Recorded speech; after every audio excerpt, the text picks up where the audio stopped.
आज हमारे साथ में जो अतिथि हैं, उनको किसी इंट्रोडक्शन की ज़रूरत नहीं है, पर मैडम ने बहुत ही अच्छा इंट्रोडक्शन दिया है उनका। तो without waiting further, I will just start with the initial question. सबसे पहले क्वेश्चन मैं पूछना चाहता हूँ कि अ, सर आपने राजनीतिक विमर्श से लेकर के कबीर के ऊपर, जन गोपाल के ऊपर और भी नॉवेल्स के ऊपर काम किया है। तो महाभारत में आपको ऐसा क्या महत्वपूर्ण पड़ा कि आपकी दृष्टि उसके ऊपर गई? और ऐसा क्या था कि आपने महाभारत को एज़ अ सब्जेक्ट चुना अपने नेक्स्ट बुक के लिए? अ, धन्यवाद अनुभव और धन्यवाद आयोजकों का। और पहली बात तो ये कि मैंने उपन्यास पर काम नहीं किया है, उपन्यास लिखा है, उपन्यास पर रिसर्च नहीं की। दूसरा ये कि असल में मैं महाभारत पर काम तो एक तरह से कहिए कि लगभग 25 साल से, बीच-बीच में 1-2 लेख लिखे, कुछ व्याख्यान दिए। अब अगले 3-4 महीने में जो मुझे करना है वो ये जो पिछले करीब 25 साल के नोट्स हैं, इन्हें व्यवस्थित करके एक किताब का रूप। मेरी दिलचस्पी क्यों हुई महाभारत में? महाभारत के जो केंद्रीय सवाल हैं, वो मेरे लिए भी जीवन के, कम से कम मेरे जीवन के केंद्रीय हिंसा और अहिंसा का सवाल, जस्टिस, इनजस्टिस का, धर्म एक आस्था पद्धति के अर्थ में नहीं, बल्कि एक आचरण नियमावली के अर्थ में, कोड ऑफ कंडक्ट के अर्थ। ये सब सवाल मुझे ना जाने कब से परे। और अगर मेरे लेखन को कोई ध्यान से पढ़े, चाहे वो कबीर पर हो, चाहे वो समकालीन राजनीति पर हो, चाहे वो नेहरू पर हो, तो आप देखेंगे कि ये कंसर्न, ये सरोकार मेरे हर लेखन में लगातार मौजूद। और जैसा मैंने आपसे कहा कि मैं महाभारत लगातार पढ़ता रहा हूँ, बीच-बीच में पढ़ता रहा हूँ, और मुझे लगा कि अब समय आ गया है कि मैं महाभारत पर जो भी थोड़ा बहुत मेरे मन में आया है, सोच विचार है, उसको एक व्यवस्थित किताब की शक्ल दे। तो अब महाभारत की हम बातचीत चालू कर ही रहे हैं, तो जैसे महाभारत स्टार्ट होती है, और ये मेरे को सर ने अभी बताया था कि महाभारत नारायण को नमन करती है और नर को नमन करती है। नारायण को नमन करने का महत्व हम सब जानते हैं, क्योंकि विश्व प्रसिद्ध चीज़ है ये। नर को नमन करने का सर क्या महत्वपूर्ण संदर्भ है इसमें? बहुत स्पष्ट है। अगर आप पारंपरिक भारतीय जीवन दृष्टि को गहरे में समझें, तो नारायण नर की संभावना का साक्षात्कार। नर आप हैं आज, आप में पूरी संभावना है कि आप नारायण बन जाएं। इसी को आत्म साक्षात्कार कहा जाता है। और जो नर वो हैसियत पा लेते हैं, उन्हें इस परंपरा में अवतार कहा जाने। तो नर और नारायण को नमस्कार करना, और इस लिहाज से महाभारत अनोखा टेक्स्ट है, क्योंकि नर, नारायण, व्यास और सरस्वती, इन सबको नमस्कार करके ही आपको महाभारत के बारे में बात करनी चाहिए। ये उस पहले श्लोक में। तो नर हम हैं, हमारी वास्तविकता है, नारायण हमारी संभावना, चेतना का वो स्तर, चेतना का वो विराट, जिससे अगर हम प्रयत्न करें तो जुड़ सकते। सरस्वती हम सब जानते हैं, रचनात्मकता की, कला की देवी मानी जाती हैं। और व्यास स्कॉलरशिप और पांडित्य के अद्भुत एंड अल्टीमेट आर्किटेक्ट। तो स्कॉलरशिप, रचनात्मकता और नर में मौजूद नारायण की संभावना, इन सबको नमस्कार करके ही आपको महाभारत का पाठ या उस पर विचार करना चाहिए। ये महाभारत शुरू में ही स्पष्ट। महाभारत की रचना का ना सबसे प्रसिद्ध प्रसंग है, जिसमें व्यास जी ब्रह्मा जी से पूछते हैं कि महाभारत कौन लिखेगा। तो सर, एज अ लेखक, एक लेखक के रूप में आप इस प्रसंग को कैसे देखते हैं? पहले वो प्रसंग मैं याद दिला दूं आप लोगों को। व्यास जी लगातार सोचते रहे। अच्छा, एक बात ध्यान रखनी चाहिए जो हम कई बार भूल जाते हैं। व्यास महाभारत के पात्रों में से भी है। बतौर लेखक के व्यास की वेदना की आप कल्पना कीजिए। जो सब नष्ट हुए, जो सब महाभारत के युद्ध में हताहत हुए, वो सब व्यास की ही संतति।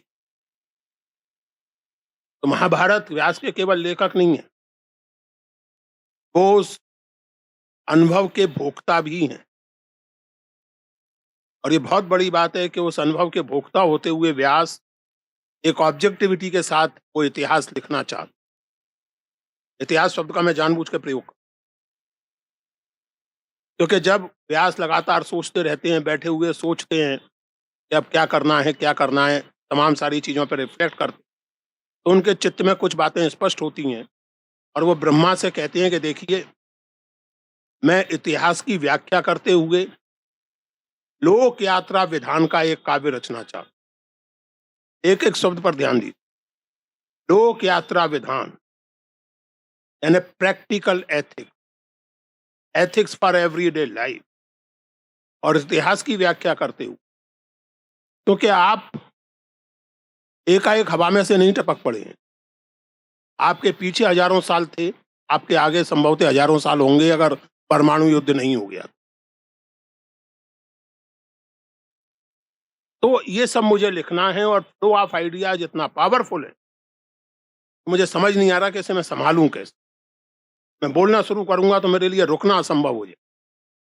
और ऐसे में मुझे कोई लेखक चाहिए, कोई स्टेनोग्राफर चाहिए जो उस रफ्तार के साथ लिख सके। ब्रह्मा जी ने कहा कि ये काम केवल गणेश जी कर सकते।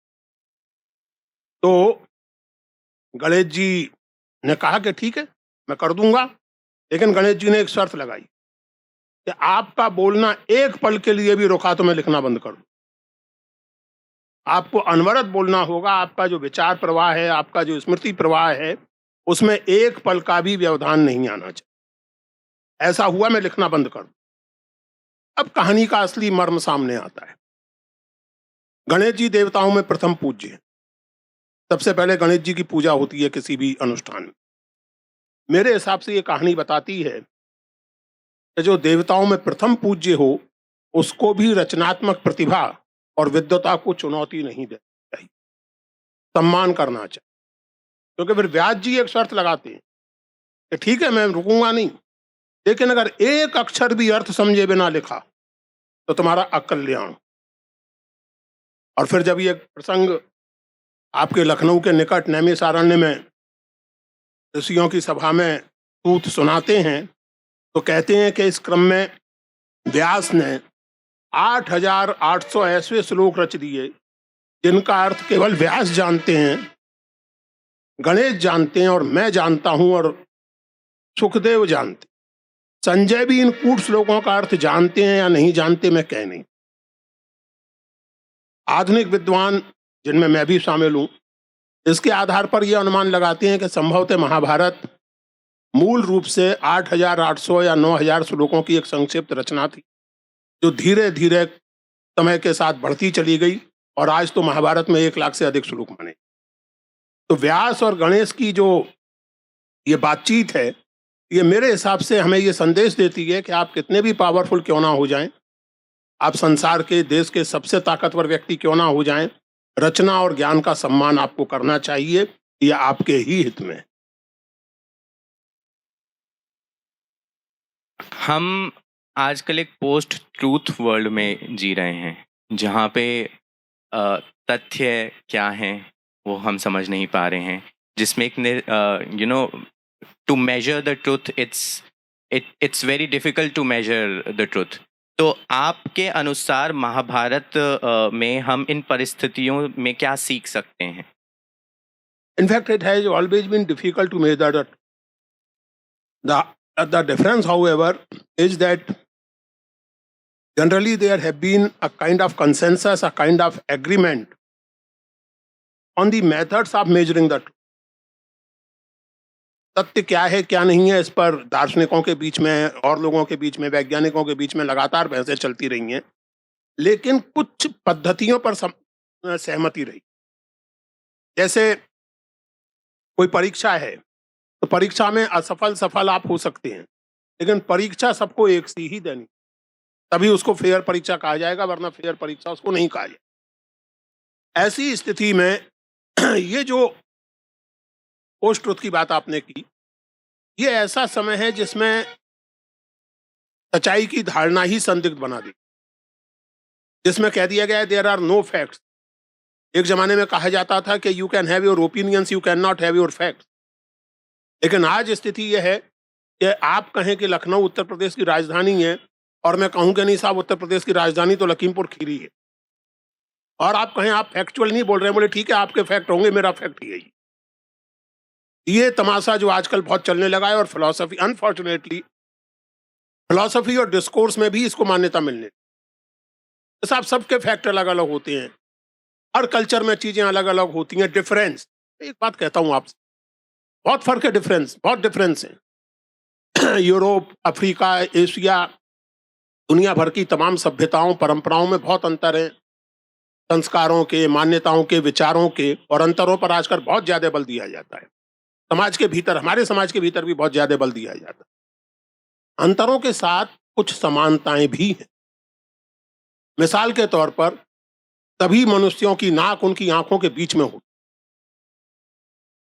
मैंने तो आज तक किसी की नाक उसके गले से निकलती देखी नहीं। चलिए ये तो शारीरिक संरचना की बात हो गई। हमारे यहाँ आमतौर से लोग हाथ से भोजन करते हैं, यूरोप में छुरी कांटे से करते हैं, चीन, जापान, दक्षिण पूर्व एशिया में चॉपस्टिक से करते हैं। खाना सब मुंह में ही डालते हैं, कान में कोई नहीं डालता। तो अंतर है, अंतरों के साथ कुछ यूनिवर्सलिटीज भी। महाभारत की मूल चिंता अनुभव जी ट्रुथ के यूनिवर्सल फाउंडेशंस खोजने, और उसमें मार्के की बात यह है कि इस बात का रिकॉग्निशन भी है कि ट्रुथ एक लेवल पर यूनिवर्सल हो सकता है, लेकिन ट्रुथ कॉन्टेक्स्ट सेंसिटिव भी हो। बहुत वैज्ञानिक सोच, बहुत तार्किक सोच। ट्रुथ है as a concept, truth is universal, as a concept truth is abstract, but the way you encounter the truth is bound to be context. Bharat में ऐसे अनेकों उदाहरण हैं जहां बार बार ये बात आती है कि भाई यहां सत्य बोलना ठीक था या नहीं। हो सकता है कि वहां सत्य बोलना ठीक ना हो, किसी के प्राण जा सकते हो आपके कट्टरता पूर्वक सच बोल दे। दूसरी ओर ये भी उदाहरण आते हैं कि केवल अपने स्वार्थ के लिए सत्य को घुमा फिराकर बोलना या अर्ध सत्य बोलना। अश्वत्थामा हतो नरो वा कुंजरो वा, इसका क्लासिक उदाहरण। कि आपने तो अपने हिसाब से सत्य बोल दिया, लेकिन जो काम होना था वो हो गया। द्रोणाचार्य ने अस्त्र रख दिए, और अस्त्र रखने के बाद वो वध्य हो गए। अस्त्र के साथ, शस्त्र के साथ द्रोणाचार्य का वध कोई नहीं कर। तो इसलिए महाभारत एक कांस्टेंट एक्सप्लोरेशन है, आइडिया ऑफ ट्रुथ और आइडिया ऑफ, और इसलिए जैसे आपने कहा मुझे लगता है कि महाभारत को ठीक से अप्रोच करना, ठीक से पढ़ना, मेरा तो अपने जो भी कारण हैं सो हैं, लेकिन मेरे ख्याल से हम सबके लिए जरूरी है कि हम महाभारत को एक बहुत ही महत्वपूर्ण विचार उत्तेजक टेक्स्ट के रूप में रीडिस्कवर करें और उसके साथ संबंध। आपने धर्म की बात कही, और जैसा मैं जानता हूँ महाभारत की जो मूल चिंता है वो धर्म की चिंता है। आपके दृष्टिकोण में ये धर्म है क्या?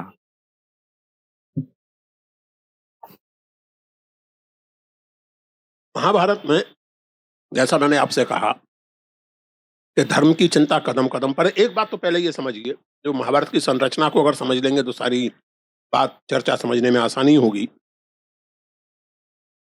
महाभारत एक स्तर पर संवादों का समुच्चय है। महाभारत में कोई भी घटना एक, जिसको कहें ऑथोरियल नैरेटिव के रूप में नहीं, कि मैं एक ऑथर हूं, मैं एक लेखक हूं, मैं बता रहा हूं, ऐसा नहीं। हर घटना संवादों के रूप। मिसाल के तौर पर अब जैसे महाभारत की कथा आरंभ होती है तो संवाद से ही हो। भाई आप वहां मौजूद थे जहां महाभारत सुनाया गया, क्या सुनाया गया हमें तो सूत जो है वो ऋषियों को महाभारत सुनाना आरंभ। उसके बाद महाभारत के भीतर जैसे महाभारत जो आरंभ होता है, रुरु ऋषि हैं, वो एक हिंसक मूड में हैं, हर एक सांप की हत्या कर रहे हैं क्योंकि उनकी पत्नी को एक सांप ने डस लिया है। उनसे कहा जाता है कि अहिंसा सबसे बड़ा धर्म है, अहिंसा परम धर्म है, और तुम तो ब्राह्मण हो, तुम्हें ये बात सबसे ज्यादा जानी। गुरु पूछते हैं कि इसका क्या मतलब हुआ, अहिंसा परम धर्म, क्या बात हुई है? तो कहा जाता है कि अपने पिता से पूछो, वो तुम्हें बताएंगे। गुरु अपने पिता के पास जाते हैं और पिता जो है उन्हें पूरी महाभारत की कथा सुन। तो महाभारत जो है वो एक विराट संवाद है, ह्यूज डायलॉग, और उस संवाद में केंद्रीय चिंता यही है कि धर्म है क्या, धर्म शब्द से आशय क्या है। और महाभारत में जो दो तीन बहुत महत्वपूर्ण चीजें हैं जिन पर संभवतः ध्यान नहीं दिया जाता, उनमें से एक महाभारत में, एक तो जैसे अहिंसा परमो धर्मा की बात मैंने आपसे की, अंत में भी अनुगीता जो कृष्ण दोबारा सुनाते हैं अर्जुन को, उसमें भी ये बात आती है अहिंसा परमो धर्मा।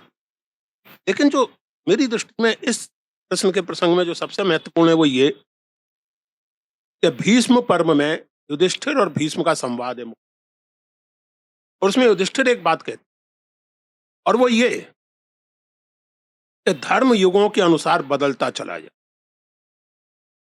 सतयुग में धर्म का कुछ और रूप था, द्वापर में कुछ और है, कलयुग में कुछ।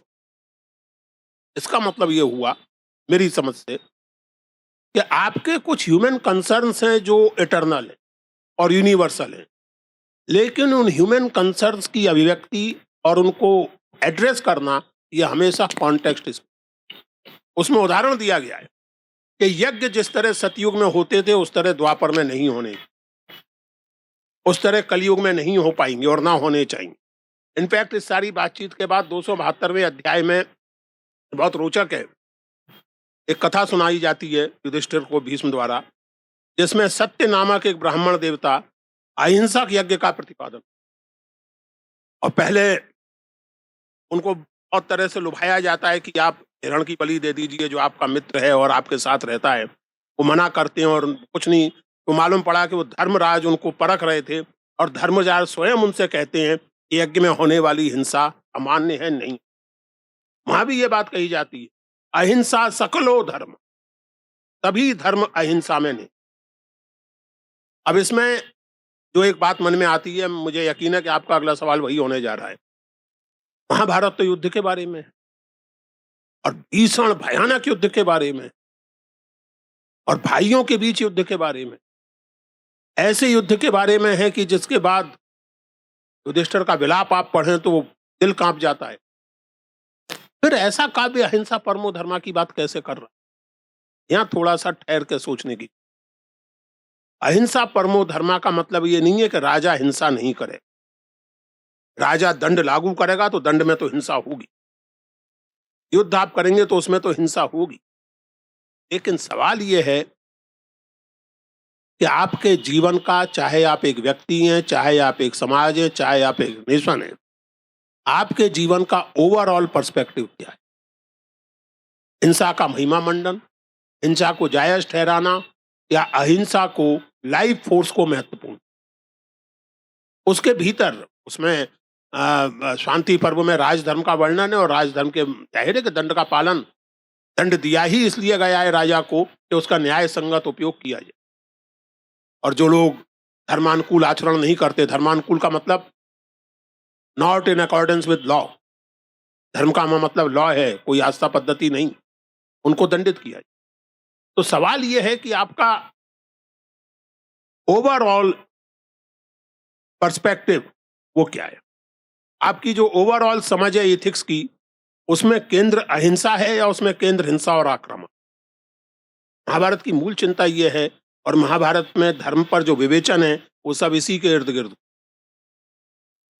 महाभारत में हमारे पास में दो पात्र हैं, एक तो एकलव्य हैं और एक कर्ण हैं, जिनसे हमें ये पता चलता है कि जातिगत भेदभाव के बारे में कहीं महाभारत पुष्ट कर रहा है, कहीं उसी चीज़ की आलोचना कर रहा है।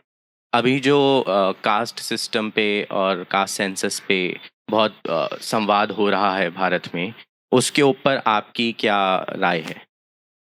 देखिए, इसमें मेरी बहुत स्पष्ट राय यह है कि महाभारत हो या रामायण हो या बाइबल हो या प्लेटो हो या अरिस्टोटल हो या कन्फ्यूशियस हो, जब आप किसी प्राचीन काव्य को, ग्रंथ को, विचारक को पढ़ते हैं तो अपने विवेक को स्थगित करके मत पढ़िए। और वैसे भी आप जानते हैं लर्निंग दो तरह की होती है, एक नेगेटिव लर्निंग, एक पॉजिटिव लर्निंग। ऐसा करना चाहिए, ऐसा नहीं करना चाहिए।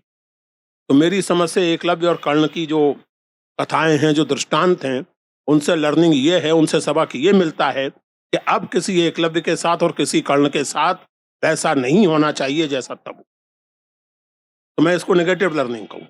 मैं उसको जस्टिफाई करने की कोशिश नहीं करूंगा जैसे कुछ लोग करते। वो गलत था, क्लियरली गलत।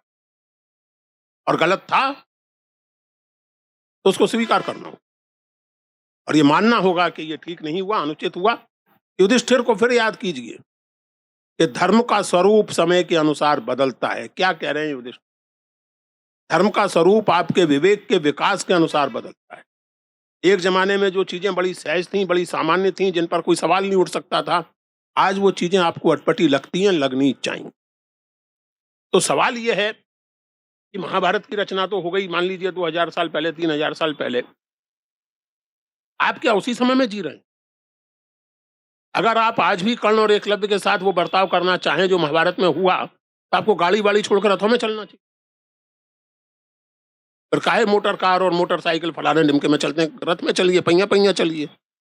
युद्ध जो है वो तीर कमानों से लड़ने चाहिए, मिसाइल से क्यों लड़ते? तो ये समय सापेक्षता लगातार ध्यान में रखनी चाहिए हर चीज।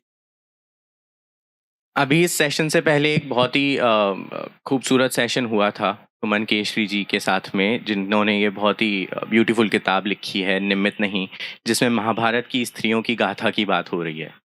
तो उस सेशन के दौरान मुझे एक प्रश्न आया दिमाग में, जो मैं आपसे भी पूछना चाहूँगा पुरुषोत्तम जी, कि द्रौपदी का जो कैरेक्टर है महाभारत में, वो उस टाइम के जो रूल्स सेटअप किए गए थे सोसाइटी में, उससे बिल्कुल विरुद्ध जाता है। तो आज के टाइम में आप द्रौपदी को एक शक्ति और न्याय के प्रतीक के रूप में देखते हैं? देखिए, इस पे मेरा थोड़ा रिजर्वेशन है। द्रौपदी का कैरेक्टर जो है वो एक तरह से एक विचित्र प्रकार के अन्याय का स्वीकार करे। उसको स्वयंवर में अगर कोट अनकोट जीता था किसी ने, तो अर्जुन ने जीता। उसकी अपनी इच्छा भी, अर्जुन के प्रति झुकाव था उसका। अब वो जाके उन्होंने कहा और कुंती ने कह दिया कि आपस में बांट लो, तो उसकी स्थिति ये हो गई कि 5 पतियों की पत्नी मान ली गई। इस अर्थ में द्रौपदी बहुत महत्वपूर्ण है कि इस स्थिति को भी उसने नेगोशिएट किया, ना तो अपनी व्यक्तिगत इयत्ता सरेंडर की और ना ही उसने कोई पलायन की, और एक इंसिस्टेंस अपने पर्सनालिटी पर, अपने व्यक्तित्व पर लगातार बनाए रखा। लेकिन यहाँ एक साफ कर देने की जरूरत है कि कम से कम व्यास के महाभारत में उस महल में दुर्योधन के गिरने पर द्रौपदी नहीं हंसी। बहुत मार के खींची, हंसा भीम था।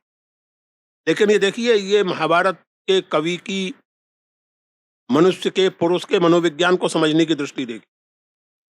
द्रौपदी नहीं हंसती है। दुर्योधन जाके धृतराष्ट्र को जब रिपोर्ट करता है तो कहता है द्रौपदी हंस।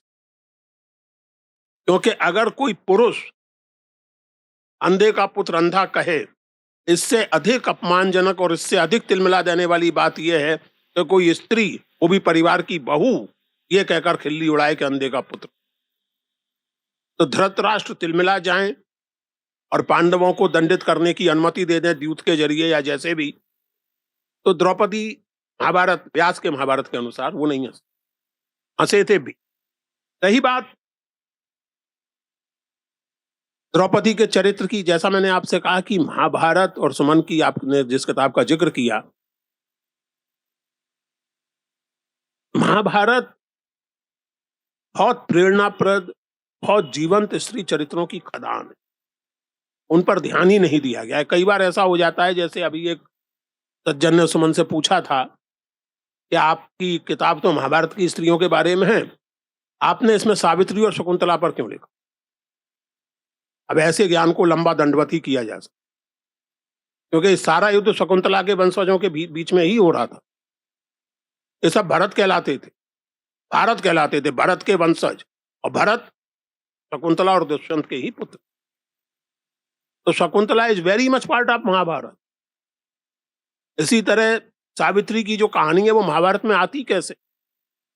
जब पांडव नाराज हो रहे हैं द्रौपदी पर के इनकी वजह से सारा तमाशा हो गया, और द्रौपदी थोड़ी स्पष्ट वक्ता है, तो वैसे ही आप जानते हैं कि बोलने वाली और दो टूक बोलने वाली स्त्री को पुरुष कम पसंद कर, ये वास्तविक। तुरंत उनका पुरुषत्व बड़ी नाजुक चीज होती है, पुरुषत्व से अधिक नाजुक चीज कोई होती नहीं है। खट से जो है वो हर्ट हो जाता है, ईगो हर्ट हो जाता। तो द्रौपदी तो दो टूक बात करती, तो ऐसी किसी दो टूक बात से चढ़े बैठे हैं पांचों पतिदेव। तब आके उन्हें ऋषि बताते हैं कि समझो बात को, ये तुम्हें उसी तरह उद्धार देगी जैसे सावित्री ने अपने कुल। तो सावित्री क्या है? मैंने जैसा आपसे कहा कि महाभारत संवादों का अनंत सिलसिला, और इस तरह उसमें इसीलिए वो बात आई जो महाभारत के बारे में कहा गया, और स्वयं महाभारत भी कहता है कि अर्थ, काम और मोक्ष से जुड़ी कोई ऐसी बात नहीं है जो इस ग्रंथ में ना हो। हर चीज, अर्थ, धर्म, काम। युधिष्ठिर पूछते हैं कि भाई मुझसे पहले भी किसी ने इस तरह दुख झेलाए, वनवास झेलाए? तुरंत राम आख्यान महाभारत में, यहां तुमसे पहले राम के साथ ऐसा हो। तो सावित्री का आख्यान में इस रूप में, सुमन की किताब में, आप सुमन की किताब की बात कर रहे हैं, उसके बहाने हम पूरे महाभारत की बात करें। महाभारत में जो सबसे पारंपरिक रूप से, बाद में लोगों ने उस पर डिबेट भी की है, लेकिन पारंपरिक रूप से महाभारत में जो सबसे संतुलित चरित्र, जिस पर किसी तरह के नैतिक विचलन का आरोप नहीं लगाया जा सकता, वो है विदुर, जो हमेशा जस्ट बात करते हैं, बैलेंस्ड बात करते हैं, कंपैशन की बात करते हैं। मेरी जानकारी अत्यंत सीमित है, आप में से किसी को विदुर की मां का नाम पता है? She has been described just as a दासी। सुमन की किताब मेरी जानकारी में पहली किताब है जिसमें विदुर की मां उस दासी पर भी एक कवि। तो इसलिए मैंने आपसे कहा कि महाभारत स्त्री और पुरुष दोनों तरह के चरित्रों का अद्भुत, एक तरह से कहिए इट्स अ महाअरण्य, एक महाकोश है।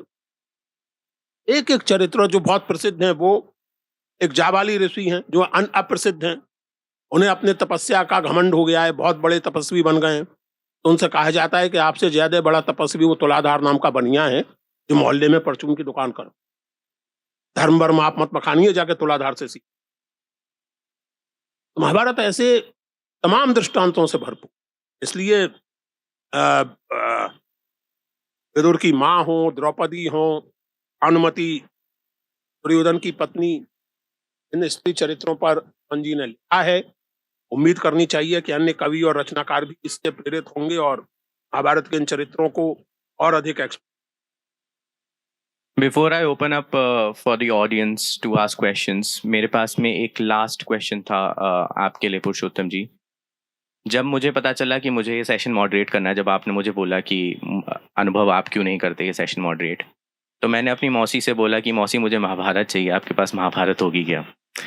तो मेरी मौसी ने बोला कि बेटा महाभारत को घर में नहीं रखते हैं, महाभारत को घर में रखने से घर में महाभारत हो जाती है।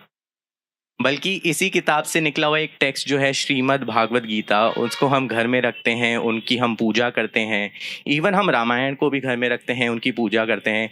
तो आप इस कल्चरल पैराडॉक्स को कैसे देखते हैं? इसे एक तरह से आप कल्चरल पैराडॉक्स कह सकते हैं और एक तरह से महाभारत के महत्व की स्वीकृति कह सकते हैं, क्योंकि रामायण एक आदर्श की कथा है। भगवत गीता महाभारत का अंश होते हुए भी एक फिलोसॉफिकल स्टेटमेंट।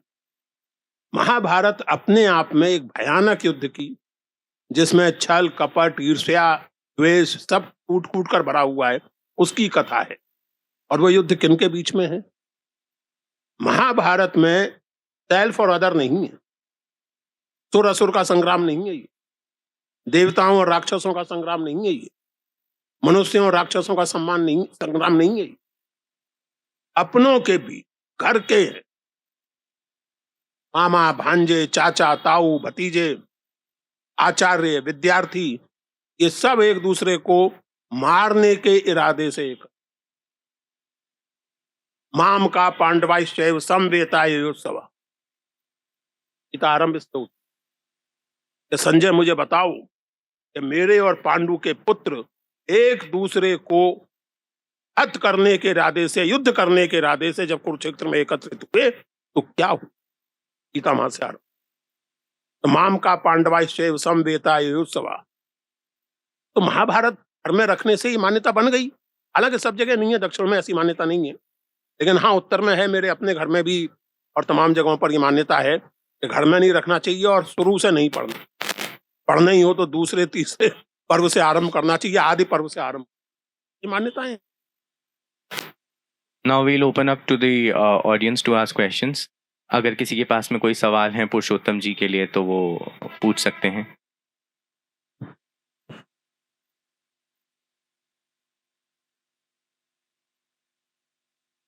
किसी के भी पास में कोई सवाल हो तो आप बताएं। एक माइक उधर भेजिएगा। Hello sir. सर, मैंने महाभारत के टेक्स्ट पे थोड़ी रिसर्च की है, जिससे मुझे पता चला है कि महाभारत में स्टार्टिंग में 12,000 श्लोक्स हुआ करते थे। उसके बाद उसको मॉडिफाई किया गया, उसमें फिर 24,000 श्लोक हो गए। और आज के टाइम पे लगभग कहा जाता है उसमें 1 लाख के आसपास श्लोक हैं। तो सर, ये ऐसा हो रहा है कि टाइम टू टाइम जो हम लोग हैं, जो भी ह्यूमंस आते जा रहे हैं, उसमें अपना ही ऐड करते जा रहे हैं। तो जो ओरिजिनल कंटेंट बचा हुआ है वो आज के टाइम पे कितना % बचा है महाभारत में? महाभारत में जैसा मैंने आपसे निवेदन किया कि ओरिजिनली माने जाते हैं 8,000, उसके बाद 12,000, फिर 25,000, वो संख्या बढ़ती जाती है। और महाभारत के कंपोजिशन का समय कुल मिलाकर के 3री सदी ईसा पूर्व से लेकर 3री सदी ईस्वी तक माना जाता। हालांकि प्रोफेसर सुखथनकर के अनुसार 10वीं 11वीं सदी तक भी कुछ चीजें उसमें जोड़ी गई। इसमें ये बात ध्यान रखनी चाहिए, और ये आप देख सकते हैं, वो समझ में आ जाता है जहाँ दोहराव है, जहाँ कई बार परस्पर कॉन्ट्राडिक्शन है, एक ही बात बार बार कही जा रही है, एक बात जो कह दी गई उसको काटा जा रहा है, तो दिख जाता है कि बहुत सारी चीजें बाद में जोड़ी गई। लेकिन इसके बावजूद जो जो उसका कथ्य है या कंटेंट है, उस तक पहुंचने में कोई दिक्कत नहीं। इसलिए आप चाहे 1 लाख श्लोक पढ़ें, चाहे 25,000 पढ़ें, चाहे 8,000 पढ़ें, अगर उसका कंटेंट आपके सामने स्पष्ट, और वो कंटेंट ये है कि विभिन्न दृष्टांतों और कहानियों के माध्यम से इस बात को कैसे देखा जाए कि धर्म क्या है। आपने महाभारत पर रिसर्च किए, आपको याद होगा कि जब भी किसी से कोई सवाल पूछा जाता है तो उत्तर के पहले एक बात कही जाती है, इस बारे में इतिहास में भी एक उदाहरण, अत्रपि उदाहरणति इतिहासम, इतिहास में भी एक उदाहरण। तो महाभारत एक तरह से सारी सांस्कृतिक सामूहिक स्मृति को संचित करने का। दूसरी बात जो आपको ध्यान देनी चाहिए कि 3री 4थी सदी के बाद एडिशंस नहीं हुए, कुछ इक्का दुक्का हुए होंगे 10वीं 11वीं सदी में, 3री 4थी सदी के बाद नहीं हुए। और जो है इस समय रूप, उसमें भी कश्मीर की जो परंपरा है, जो पांडुलिपियां कश्मीर से मिली हैं, दक्षिण से जो मिली हैं, उत्तर भारत से जो मिली हैं, उनमें अभी भी पर्याप्त कुछ चीजें किसी परंपरा में हैं, किसी में नहीं है। तो ये तमाम पुरानी किताबों के साथ होता है, केवल महाभारत के साथ नहीं है, बाइबल के साथ है। बाइबल में इस समय 4 जो गॉस्पेल्स हैं वो ऑथेंटिक माने जाते हैं। असल में 3री सदी में एक काउंसिल हुई पादरियों की और तय किया कि 36 जो है बकवास हैं, केवल 4 ऑथेंटिक। ये तमाम परंपराओं में होता है। सौभाग्य से महाभारत में, ध्यान दीजिए इस बात, काटा नहीं, तोड़ा गया। वरना महाभारत की परंपरा को किसी ने नहीं रोका था कि द्रौपदी को निर्वस्त्र करने का दुखद प्रसंग एडिट कर नहीं की। आज जब आप द्रौपदी के दुख की बात करते हैं तो किसी काउंटर टेक्स्ट के आधार पर नहीं करते हैं, उसी टेक्स्ट के आधार पर।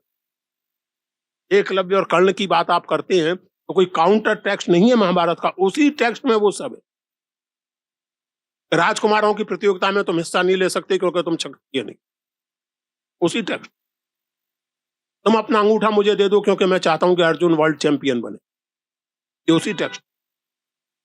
तो ये परंपरा चाहती तो इन इनकन्वीनियंट चीजों को एडिट कर सकती थी, नहीं किया गया।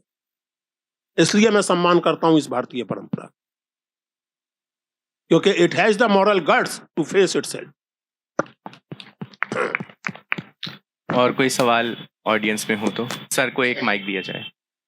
महाभारत किस लिपि में लिखी गई और अब उसके बारे में आप कुछ बताना चाहेंगे, और कब यह लिपि आई? इस बारे में मेरी कोई खास जानकारी नहीं है, लेकिन महाभारत की मूल प्रतियां जो हैं शारदा लिपि में उपलब्ध हैं, ब्राह्मी में उपलब्ध हैं और बाद में देवनागरी लिपि में भी उपलब्ध। तो ये कैसे आप ऑथेंटिक कह सकते हैं, क्योंकि ना ब्राह्मी और खरोष्ठी लिपि जो थी वो विदेशों से आई, और शारदा लिपि तो कश्मीर की लिपि थी जो कि मेरे ख्याल से 10वीं या 12वीं सदी में आई। हाँ, तो महाभारत की प्रतियां उसके बाद भी तैयार हुई हैं ना। देखिए, आप जो सवाल पूछ रहे हैं, हाँ। हमारे यहाँ जो बेसिक चीज रही है वो रही है ओरल ट्रेडिशन, मौखिक परंपरा से, इसीलिए विस्तार भी होते गए, क्योंकि किसी ने किसी को सुनाया, अपनी ओर से कुछ और जोड़ दी, फिर उसने किसी और को सुनाया, अपनी ओर से और जोड़ दी। तो ये लेखन तो बहुत बात की बात है, और आप महाभारत की तो बात छोड़ दीजिए, वो तो हजारों साल पुरानी बात हो। यानी कबीर और दूसरे निर्गुण संतों के साथ भी यही है, वो बोले पहले गए हैं, गाए पहले गए हैं, लेखन उनका बहुत बाद में हुआ है। कबीर का निधन अधिक से अधिक 1518 में हो गया था। उनका पहला जो हम उनकी रचना की पहली लिपिबद्ध रूप पाते हैं वो 1583 का पाते हैं, उसके पहले कुछ नहीं मिलता। तो इसलिए इस तरह से इस बात को अप्रोच करने का कोई फायदा नहीं है कि लिपि कब आई, कभी भी आई हो लिपि, लेकिन उस लिपि में वो रचनाएं बाद में उपलब्ध हुई हैं। उसके पहले मौखिक परंपरा थी, सूतों की परंपरा थी, मौखिक परंपरा थी। अरे भाई, ये मान्यता है। अब अगर आप इस तरह कहेंगे तो अभी ये कहा जाए या किसी ने कहा, अब आप अजीब बात कर रहे हैं सर, माफ कीजिएगा। कुरुक्षेत्र आप कभी गए हैं? तो कुरुक्षेत्र का मैदान इतना बड़ा नहीं है कि उसमें 18 करोड़ की सेना खड़ी हो जाए, और 18 करोड़ तो उस समय सारे भूमंडल की भी आबादी नहीं रही हो। लेकिन कवि कल्पना को अगर आप इस तरह पढ़ेंगे जैसे वो कोई न्यूज़पेपर रिपोर्ट हो रियलिस्टिक, तो बड़ा मुश्किल हो जाएगा। हम हजारों वर्षों से ये बात सुनते चले आ रहे हैं। ये कहा जाता है मुहावरे में, भाई आपने ऐसी बात कही कि चित्त गदगद हो गया, तो आप कहें कि गदगद तो गीला होने को कहते हैं, कहाँ आपका चित्त गीला हुआ है? यू कांट रीड पोइट्री इन सच अ वे। तो वो गणेश जी ने कहा, व्यास जी ने कहा, ब्रह्मा जी के पास व्यास जी गए, व्यास जी ने कहा कि मैं किससे लिखवाऊं, उन्होंने कहा गणेश से लिखवाओ, फिर गणेश ने लिखा। मेरा आपसे केवल ये निवेदन है कि दुनिया की तमाम प्री इंडस्ट्रियल कल्चर्स, दुनिया की तमाम प्राक औद्योगिक सभ्यताओं और संस्कृतियों में चमत्कार, जैसे आज हम चमत्कार कहते हैं, और किंवदंती, उसका एक महत्वपूर्ण स्थान है। उसको सेंसिटिविटी के साथ सुनना और समझना चाहिए। उसको लिटरली लेंगे तो आप कहीं नहीं पहुंचे। धन्यवाद पुरुषोत्तम जी आपका कि आपने कौशल लिटरेचर फेस्टिवल के 3रे संस्करण में आकर के महाभारत पे बातचीत करी। हम आपको बहुत बहुत धन्यवाद देते हैं इस चीज़ का। अच्छा, हमारे पास में एक और क्वेश्चन है पीछे। नमस्ते सर। ऐसा कहते हैं दुर्योधन को, मतलब ये तो पता है कि दुर्योधन को भी स्वर्ग मिला था क्योंकि वो अधर्म के रास्ते पर चला था, पर उस पे भी पूरे सच्चाई से, पूरे मन से चला था। लेकिन मतलब कितना सही है ये चीज? देखिए, दुर्योधन अधर्म के रास्ते पर चला था, लेकिन उसने कृष्ण से कहा था जब कृष्ण दूत बनकर पहुंचे। इसलिए मैं कहता हूं कि महाभारत को पढ़ना एक कठिन काम है। वो कहता है कृष्ण से कि आप आए हैं दूत बनकर और मुझे समझाने, लेकिन मैं तो बहुत अच्छा राजा हूं, मेरी प्रजा मुझसे प्रसन्न है, मेरे सामंत मुझसे प्रसन्न है, मैं तो अच्छी तरह राज करता हूं, क्यों छोड़ दूं राज? इसलिए महाभारत के किसी पात्र के बारे में यह नहीं कहा जा सकता तो पूरी तरह अच्छा है और पूरी तरह बुरा है। युधिष्ठिर को भी जब वो स्वर्ग गए, युधिष्ठिर तो सदैव स्वर्ग गए थे। इससे एक बात याद आती है जो आपके सवाल से कहीं ज्यादा महत्वपूर्ण है। इंद्र ने युधिष्ठिर को नरक की सैर कराई। युधिष्ठिर एकदम विचलित हो गए, दुखी हो गए वहां हालत देख करके, जिस तरह लोगों को यातनाएं दी जा रही थी, दुख दिए जा रहे थे। युधिष्ठिर ने कहा बाप रे बाप, फिर उन्होंने पूछा कि लेकिन मुझे नर्क की सैर आपने क्यों कराई? मित्रों, उसका जो उत्तर महाभारत का कवि देता है मेरे लिए वो महत्वपूर्ण है। ये महत्वपूर्ण नहीं है कि स्वर्ग और नर्क वास्तव में होते हैं, यानी जो उत्तर महाभारत के कवि ने इंद्र से दिलवाया है वो याद रखने लायक। वो कहता है, धर्मराज युधिष्ठिर, हमने आपको नर्क की सैर इसलिए कराई कि आप राजा रहे हैं और आपके जरिए हर राजा को यह मालूम होना चाहिए कि जब वो किसी को दंड देता है तो दंड पाने वाले को कितना कष्ट। इसलिए अपनी सनकों के आधार पर राजा को दंड नहीं देना चाहिए। दंड देने में भी एक कंपेशन का ध्यान रखा जाना चाहिए। तो दुर्योधन जरूर स्वर्ग गए, सभी कौरव स्वर्ग गए थे। अंत में स्वर्गारोहण पर्व में बताया जाता है कि सभी स्वर्ग गए थे। इसीलिए तो मुश्किल है कि आप सीधे सीधे नहीं कह सकते कि कौन धर्म पर था कौन अधर्म। लेकिन जो इशू था, इशू क्या था कि आपने द्यूत क्रीड़ा की और उसमें छल से जीत। लेकिन उस पर भी दुर्योधन का जवाब है कि द्यूत क्रीड़ा खेलने आए थे, स्वेच्छा से आए थे, हार गए, अब फिर से या तो द्यूत से आ जाएं या युद्ध से आ जाएं, मांगने से तो मैं जमीन दूंगा नहीं। It's a very complex, you can't have a very simplistic understanding of any character of Mahabharata. धन्यवाद आप सभी का कि आप इस सेशन में आए महाभारत पे सुनने के लिए। धन्यवाद करूंगा मैं पुरुषोत्तम जी का कि उन्होंने कौशल लिटरेचर फेस्टिवल में आकर के महाभारत पर बातचीत करी। पुरुषोत्तम जी की किताबें अवेलेबल हैं यूनिवर्सल बुक स्टोर पे, जो आपके जस्ट पीछे है। वहाँ से जा कर के आप इनकी किताबें खरीद सकते हैं। ये बुक साइनिंग एरिया में अभी कुछ देर होंगे जहाँ पर ये अपनी किताबें साइन करेंगे। Thank you Purushottam ji.